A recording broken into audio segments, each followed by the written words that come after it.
विकास अच्छा नहीं लग रहा है। बहन और भाइयों, उनको अच्छा नहीं लगता। आपको बताते हुए मुझे बहुत प्रसन्नता की अनुभूति हो रही है। इस सदी का महाकुंभ चल रहा है प्रयागराज में। प्रयागराज महाकुंभ में आज माघी पूर्णिमा के अवसर पर भी करोड़ों लोग स्नान कर रहे हैं। प्रातः 4 बजे से ही मैं उस व्यवस्था में लगा था। मेरे सामने कल एक परसों असमंजस की स्थिति थी कि मैं यहां पे प्रतिमा अनावरण कार्यक्रम में आ पाऊंगा कि नहीं आ पाऊंगा। लेकिन जब चौधरी जयंत जी का फोन आया, उन्होंने कहा कि कैसे होगा। मैंने कहा आप चिंता मत करिए, मैं दोपहर के बाद, क्योंकि प्रयागराज में तब तक काफी बड़ी संख्या में लोग स्नान कर चुके होंगे, और फिर मैं वहां पर कार्यक्रम में भाग लूंगा, जरूर भाग लूंगा। और बहनों और भाइयों, में आया हूं। आप देखिए, ये नया उत्तर प्रदेश है, ये नया उत्तर प्रदेश है।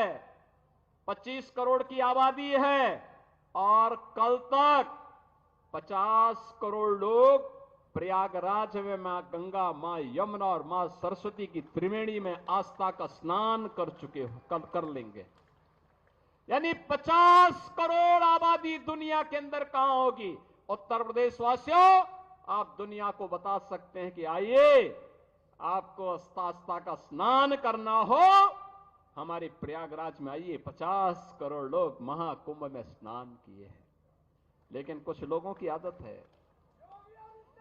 चोरी छिपे उन लोगों ने कोरोना की वैक्सीन लगवाई, लेकिन दुनिया को कहते रहे रे मत लगाओ।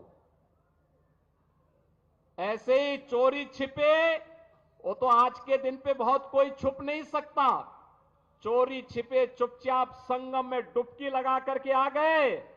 लेकिन जनता जब पुण्य का भागीदार बनने के लिए, स्नान करने के लिए जा रही है, कह रहे मत जाओ मत जाओ। लेकिन जनता कहां मानने वाली है। जनता तो उनकी असलियत जान चुकी है। और इसे करोड़ों की संख्या में श्रद्धालु जाकर के आज भी और 26 फरवरी तक रेला इसी प्रकार से आगे बढ़ता रहेगा, कोई संदेह नहीं। लेकिन एक बात समझ में नहीं आता है, जब इनको अवसर मिला था तब इन्होंने कुछ नहीं कहा।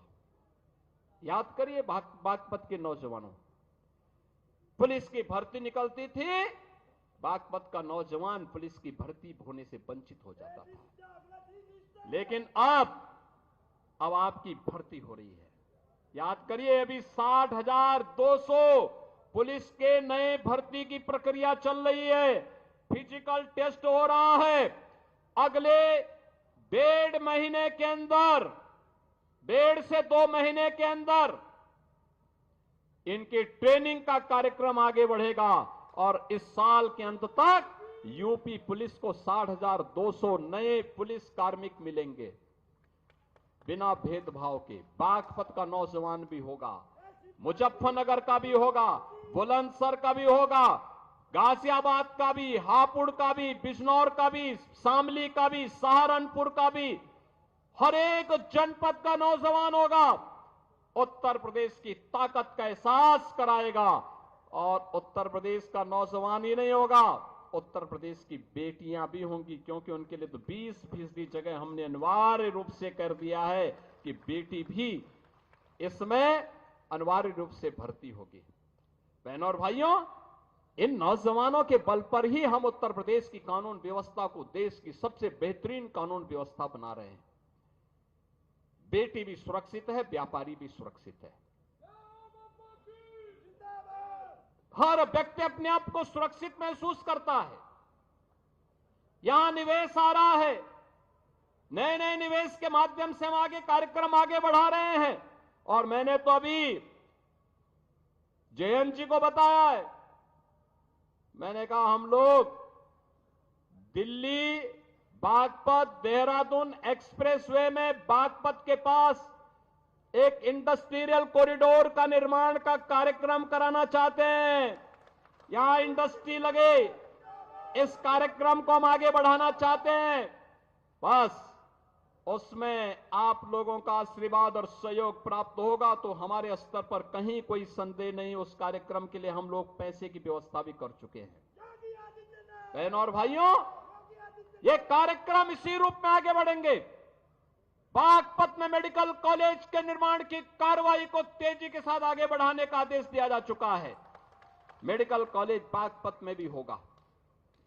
यहां पे इंटर कॉलेजेस की मांग, सड़कों के निर्माण की मांग या अन्य जो भी अन्य कार्यक्रमों को आगे बढ़ाने की मांग यहां के हमारे जनप्रतिनिधियों के माध्यम से हमारे पास आती है।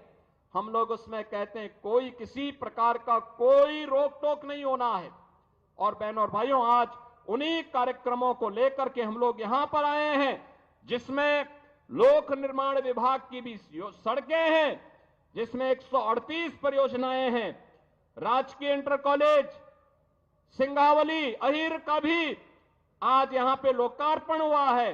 राजकीय कन्या इंटर कॉलेज बिलोचपुरा, इसका भी आज लोकार्पण का कार्यक्रम हुआ है। और बागपत में एक नए बस स्टेशन का लोकार्पण का कार्यक्रम होने के साथ ही आईटीआई प्रहलादपुर यमुना नदी के बाएं किनारे स्थित जागोस में बाढ़ सुरक्षा के कार्य हैं। खेलो इंडिया कार्यक्रम के अंतर्गत ग्राम मितली में मल्टीपर्पज हॉल का निर्माण है। और पुलिस लाइन बागपत में महिला बैरक के निर्माण के साथ ही थाना बिनौली में भी, थाना रमाला में भी हॉस्टल और बैरक के निर्माण की कार्रवाई होने की कार्रवाई यहां पर आगे बढ़ाई गई है। शिलान्यास के साथ ही हमने बड़ौत अमीनगर सराय मार्ग का छपरौली से बिजवाड़ा रजवाहा माखर नहर पट्टी का निर्माण का कार्य और बागपत से मुरादनगर मार्ग को 2 लेन चौड़ीकरण सुदृढ़ीकरण के कार्य का शिलान्यास भी किया है। तो हिंडन नदी पर नए सेतु के पहुंच मार्ग और सुरक्षात्मक कार्य के लिए भी आज शिलान्यास का कार्यक्रम हुआ है। जिला चिकित्सालय बागपत में 50 सैया के क्रिटिकल केयर ब्लॉक के निर्माण का भी आज शिलान्यास हुआ है। तो राजकीय आयुष यानी आयुष चिकित्सालय में हम लोगों ने यहां पर भी उसके एक ब्लॉक का, इसके साथ ही मुख्यमंत्री अभ्युदय कंपोजिट विद्यालय और सिक्का में भी उसके शिलान्यास का कार्यक्रम हुआ है। बड़ौत में अमर शहीद बाबा सामल सिंह स्थल के पर्यटन विकास के लिए भी हम लोगों ने 1 करोड़ की राशि यहां पर उपलब्ध करवाई है, जिससे इसका सुंदरीकरण का कार्यक्रम आगे बढ़ाया जा सके। बहनों और भाइयों, विकास के लिए पैसे की कमी नहीं होगी।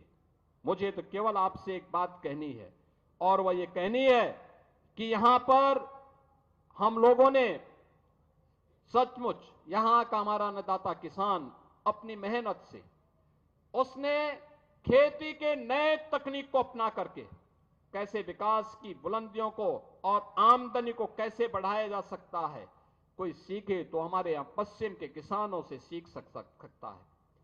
और इसीलिए उसी को प्रेरणा में रख करके अन्नदाता किसान के बारे में चौधरी साहब की बातों को ध्यान में रख करके कि देश के विकास का रास्ता देश के खेत और खलिहानों से होकर के जाता है। चौधरी साहब जिस बात को कहते थे, उसी बात को ध्यान में रख करके हम लोगों ने कार्य प्रारंभ किया।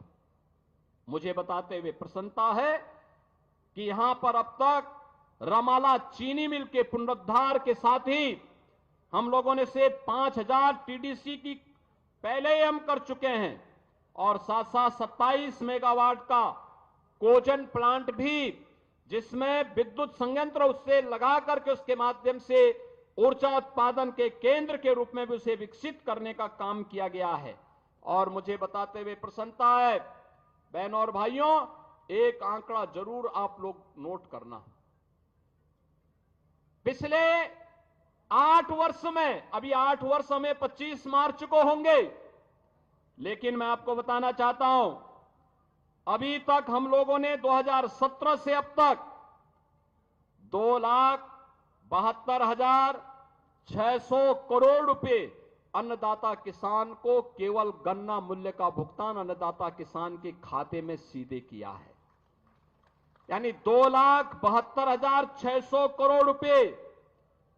और मुझे बताते प्रसन्नता है कि 2023-24 का 99.51% का गन्ना मूल्य का भुगतान हम लोग कर चुके हैं। और इसके साथ ही मुझे बताते हुए भी कि 1995 से लेकर 2017 तक 22 वर्ष में जितना गन्ना मूल्य का भुगतान विपक्षी दलों की सरकारों में हुआ है, चाहे वह समाजवादी पार्टी की सरकार रही हो या बहुजन समाज पार्टी की सरकार, उससे 22 वर्ष में जितना इन्होंने गन्ना मूल्य का भुगतान किया है, हम लोगों ने मात्र 8 वर्ष में, 8 वर्ष से कम समय में उससे ज्यादा लगभग 60,000 अधिक गन्ना मूल्य का भुगतान अब तक हम किसानों को कर चुके हैं। यानी उनका 22 वर्ष, हमारे 8 वर्ष उस पर हावी हैं। इसका मतलब अन्नदाता किसान के लिए अच्छी दिशा में सरकार ने कार्य प्रारंभ किया है और सरकार इस कार्यक्रम को आगे बढ़ाने का कार्य कर रही है। मैं आज के इस अवसर पर आप सभी को इस बात के लिए आश्वस्त करता हूं कि अन्नदाता किसान हो, नौजवान हो, एक एक पाई अन्नदाता किसान के खाते में जाएगी। अन्यथा चीनी मिल को हम लोग सरकारी अधिग्रहण लेकर के उस पे हम उसको सरकार के माध्यम से चलाने का काम करेंगे। और कोई भी व्यक्ति हर किसान हर चीनी मिल को अच्छे ढंग से चलाएंगे। हमने पिछले आपने इस बात को देखा होगा कि ये वह सरकार है जिस सरकार ने 3 नई चीनी मिलें लगाई हैं, 8 चीनी मिलों का विस्तारीकरण किया है और साथ साथ 120 चीनी मिलों में से 105 चीनी मिलें ऐसी हैं जो 10 दिन के अंदर, 1 सप्ताह से 10 दिन के अंदर गन्ना मूल्य का भुगतान कर रही हैं। 15 चीनी मिलें जो गन्ना मूल्य के भुगतान में थोड़ा लेट हैं, उनको भी समयबद्ध तरीके से गन्ना मूल्य भुगतान के लिए प्रेरित किया जा रहा है। बहनों और भाइयों, मैं अन्नदाता किसानों से भी और नौजवानों को भी इस बात के लिए आश्वस्त करता हूं, अब अन्नदाता किसान की जेब पर कोई डकैती नहीं डाल सकता। अब नौजवान की नौकरी पर कोई डकैती नहीं डाल सकता। अब यहां पश्चिमी उत्तर प्रदेश की सुरक्षा पर, बेटी और व्यापारी की सुरक्षा पर कोई सेंध नहीं लगा सकता है। अगर कोई लगाएगा तो उसका खामियाजा भी भुगतने के लिए उसको तैयार होना होगा। और इसी के लिए आज सरकार आपको आश्वस्त करने के लिए आई है। आज के इस अवसर पर मैं आप सबको एक बार फिर से माघ पूर्णिमा की हृदय से बधाई देता हूं।